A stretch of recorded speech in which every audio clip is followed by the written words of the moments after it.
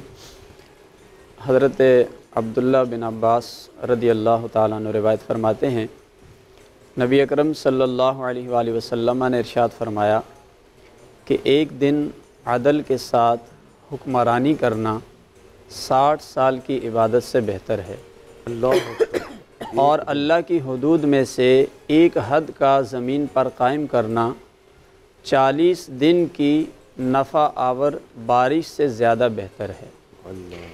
इमाम आदिल नबी पाक सल्लल्लाहु अलैहि वसल्लम ने फरमाया कि क़यामत वाले दिन अल्लाह रब्बुल आलमीन उसे अपने अर्श के साए में जगह अता फरमाएगा। अल्लाह अकबर। हुज़ूर फरमाते हैं, जब तक बंदा इंसाफ के साथ कायम करता है तो अल्लाह की ताईद उसके साथ होती है, और जैसे ही वो इंसाफ का दामन छोड़ता है तो शैतान उसके साथ चिमट जाता है।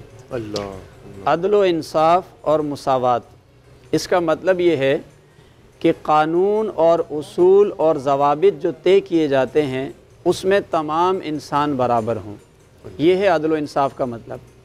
ये मतलब नहीं है कि सारे लोग बराबर हो गए, क्योंकि लोग बराबर नहीं होते हैं। लोग तो अपने अपने अलग अलग मकाम रखते हैं, कोई छोटा है कोई बड़ा है, अंबिया हैं, फिर सहाबा हैं, औलिया हैं, सबके अलग अलग मकाम हैं। लेकिन जो कानून है और उसूल है उसमें सबका बराबर होना, किसी को इस्तिस्ना ना मिलना, इसका नाम है अदल व इंसाफ। नबी पाक सल्लल्लाहु अलैहि वसल्लम ने इसको अमली तौर पर नाफिज करके दिखाया, ताकि कानून में और उसूल में किसी को इस्तिस्ना न दिया जाए, किसी की क़राबतदारी का लिहाज न किया जाए और किसी के साथ ताल्लुकात का लिहाज न किया जाए, किसी के मनसब का लिहाज न किया जाए। ग़ज़वा बदर के मौका पर ऐसा हुआ कि जो लोग कुफ़ार की तरफ से कैदी बन गए थे उनमें हुजूर के चचा भी थे, हज़रत अब्बास रदी अल्लाह ताला अन्हु। और तय ये पाया कि इन कैदियों को छोड़ा जाएगा तो इनसे फ़िदिया लिया जाएगा और 4000 दिरहम फ़िदिया मुकर्रर किया गया। लेकिन जो लोग उमरा की लिस्ट में आते थे उनका फ़िदिया उससे भी ज़्यादा बढ़ाया गया। तो जो अंसार सहाबा थे वो हुजूर के पास आए, आकर अर्ज़ करने लगे कि अल्लाह के रसूल, जो आपके चचा हैं, यानी वो फ़र्त मोहब्बत में ये बात करने लगे कि अगर इनके साथ कोई रियायत हो जाए या इनसे कम फ़िदिया ले लिया जाए या न लिया जाए, आपका लिहाज करते हुए, हुजूर अलैहिस्सलाम ने फरमाया कि ये उमरा में आते हैं, इनका फ़िदिया 4000 से भी ज़्यादा लिया जाए। यानी नबी पाक सल्लल्लाहु अलैहि वसल्लम ने अमली तौर पर यह करके दिखाया। पहले अपनी क़राबतदारी से शुरू किया ताकि लोगों को ये पता चल जाए कि नबी मुहतरम सल्लल्लाहु अलैहि वसल्लम किसी के साथ इस्तिस्ना नहीं फरमाते हैं। फिर आपने उन लोगों में भी इस्तिस्ना नहीं फरमाया जिन्होंने कोई बड़ा काम किया। बाज़ दफ़ा ऐसा भी होता है कि कोई शख्स बड़ा काम करे, चाहे वो आपके लिए करे, इदारे के लिए करे या मुल्क के लिए करे, उसको भी हम किसी चीज़ में इस्तिस्ना दे देते हैं। लेकिन हुजूर अलैहिस्सलाम ने इससे भी मना फरमाया। जब फ़तह मक्का हुई तो उसके बाद ताइफ को जब फ़तह किया गया तो ताइफ का काफ़ी दिन तक जो है हिसार किया गया, उसको फ़तह नहीं कर पाए। हुजूर अलैहिस्सलाम ने फरमाया वापस चलते हैं। एक सहाबी आए जो बड़े जी हैसियत सहाबी थे, उनका एक नाम था, सखरा नामी सहाबी थे।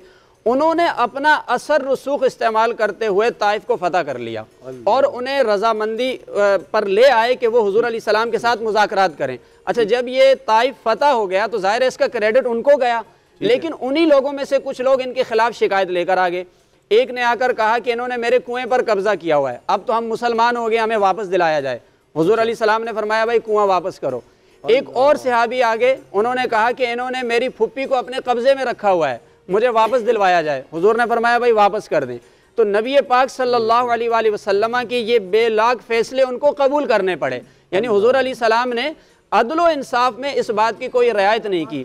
हमारे यहाँ एक चीज़ बहुत ज़्यादा है हमारे मुल्क के अंदर, हमारे मुल्क के अंदर जो ओहदों पर फाइज लोग हैं, अदालतों से आम लोगों को बड़ी महरूमी का सामना है कि उन लोगों को फ़ौरन बेल भी मिल जाती है, इस्तिस्ना भी मिल जाता है, एक दिन में ऑर्डर भी आ जाता है। लेकिन आम लोग ऐसे हैं कि वो धक्के खाते खाते, ऐसा भी हुआ कि बाज़ लोगों का इंतकाल हो गया और बाद में उनके हक़ में फ़ैसला हुआ, वो जेल में सड़ गए।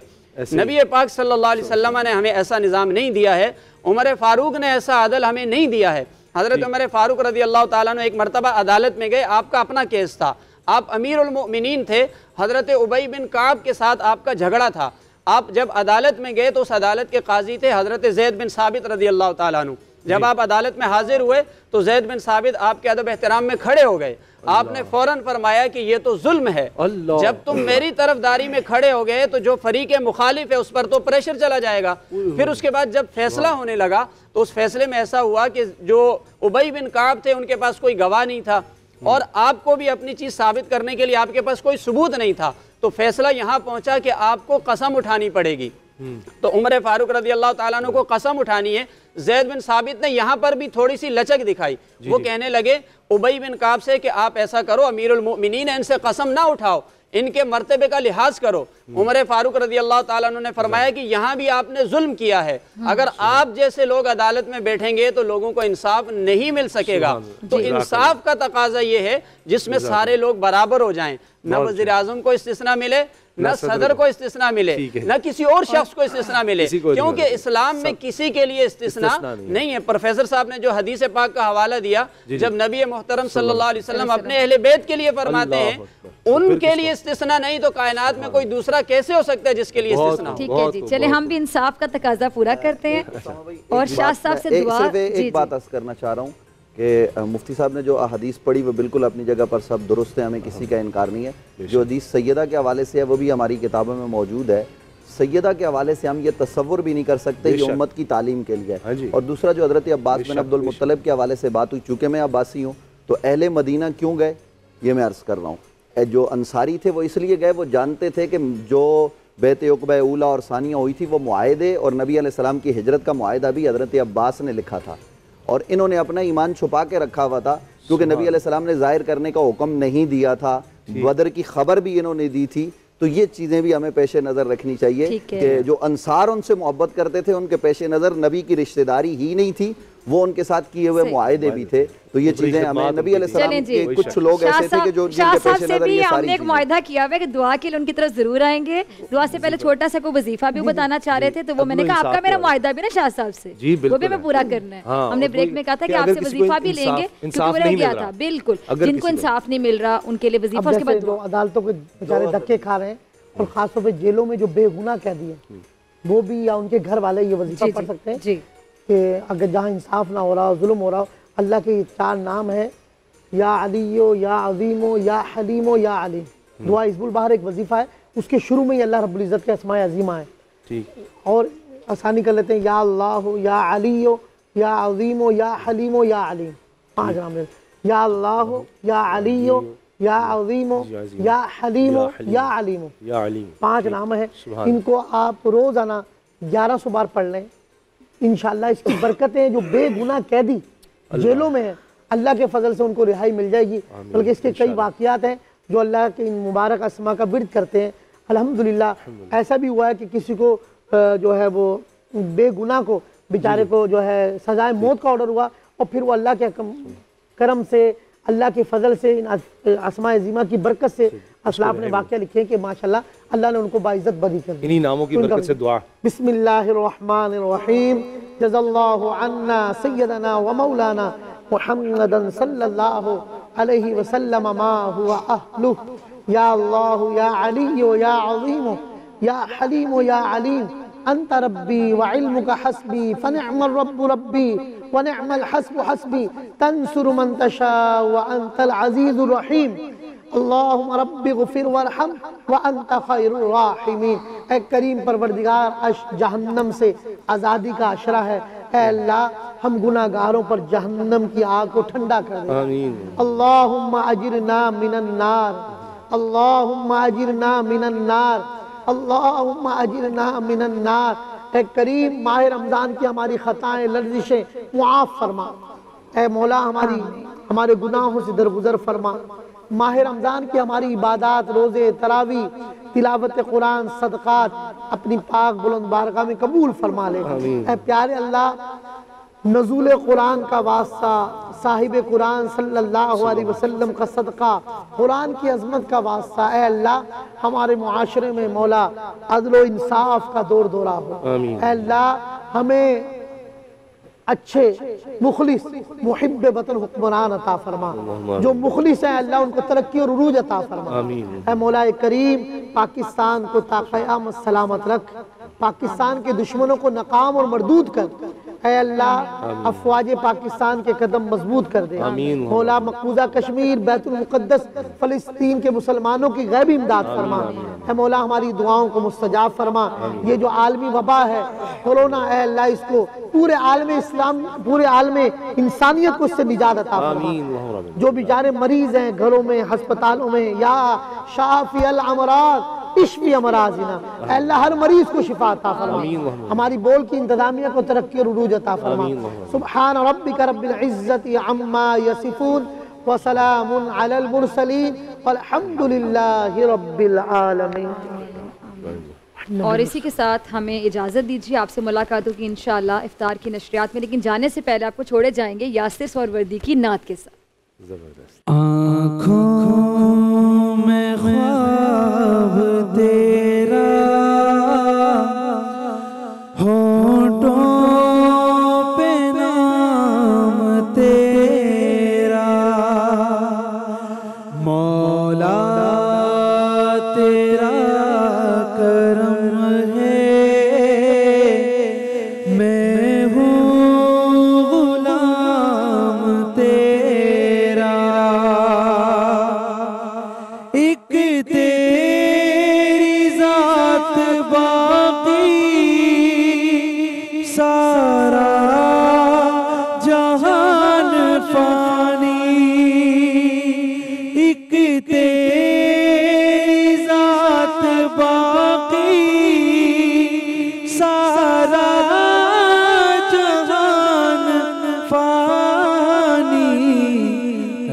झुकता है सर बसजदा सबको दवाम तेरा मौला तेरा करम है मैं हूँ गुलाम तेरा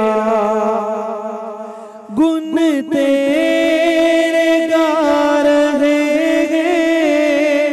ताए सुरों में अपनी गुन तेरे गा रहे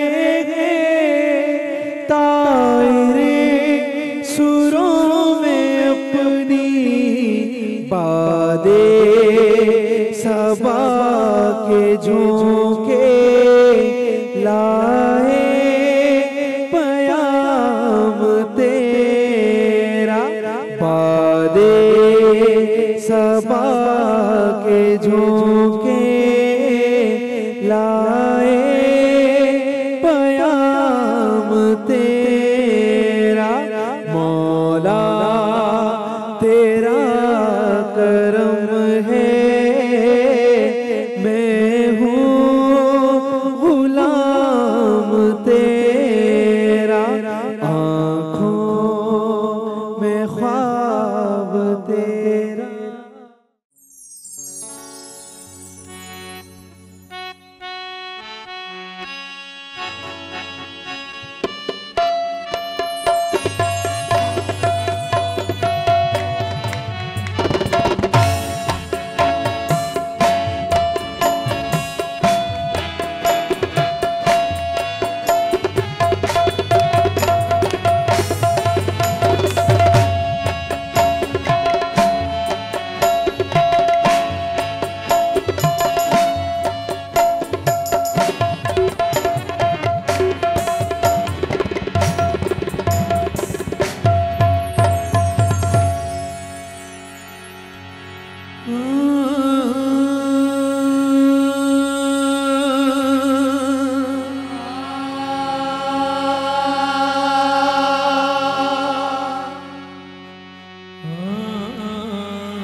सबा तहैयत शौकम बा आ जनाब रसा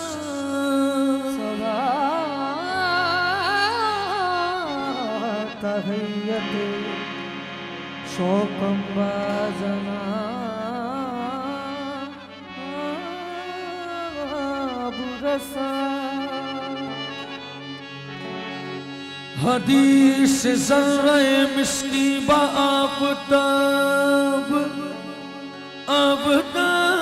आफ़ताब रसा हदीस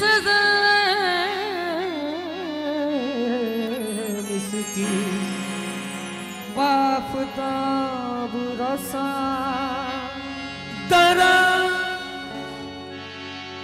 दरा मकाम के आराम गाहे अक़दस ऊ ज़िमी बेबो से सलाम मने खराब रसा तनम परसूदा जपना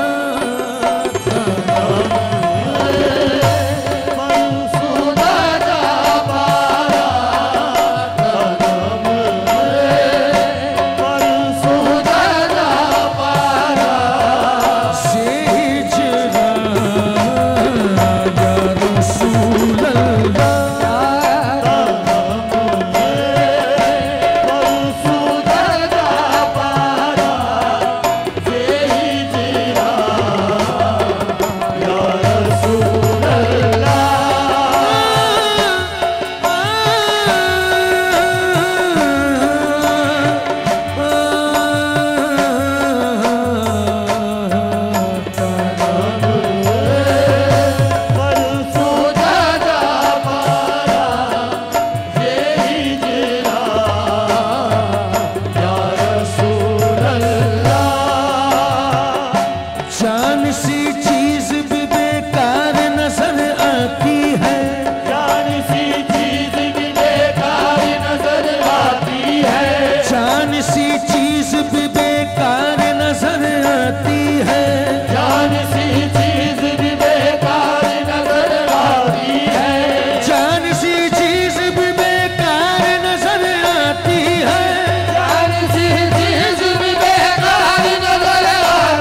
मसीहा या रसूल अल्लाह सोसूवे मन गुजर आदि सोसूवे मन गुजर आदि मने मिस की ज़िंदगी आहे मने मिस की ज़िंदगी आहे मने मिस की ज़िंदगी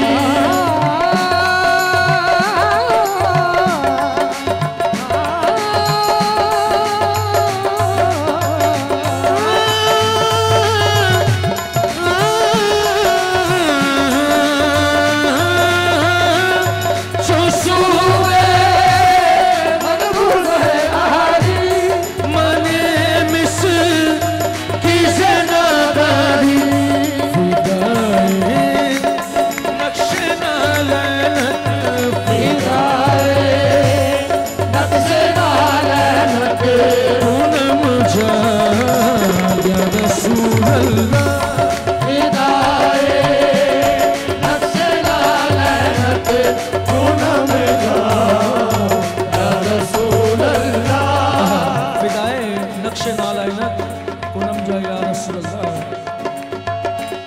सरकार के इन कदमों पे दो नैन तसद्दुक सरकार के इन कदमों पे दो नैन तसद्दुक सरकार के इन कदमों पे दो नैन तसद्दुक दो नैन तो क्या चीज है दो नैन तसद्दुक दो नैन तो क्या चीज है दो नैन तसद्दुक सरकार के इन कदमों पे ये जान तसद्दुक सरकार के इन कदमों पे जान तसद्दुक ये जान तो क्या चीज है ईमान तसद्दुक फिदाए नक्शे नालैनत फिदाए नक्शे नालैनत फिदाए नक्शे नालैनत फिदाए नक्शे नालैनत फिदाए नक्शे नालैनत मिले जो रखने को सर पर मुझे ना लेने हबीब मिले हैं जो रखने को सर पर मुझे ना लेने हबीब मिले हैं जो रखने को सर पर मुझे ना लेने हबीब कसम खुदा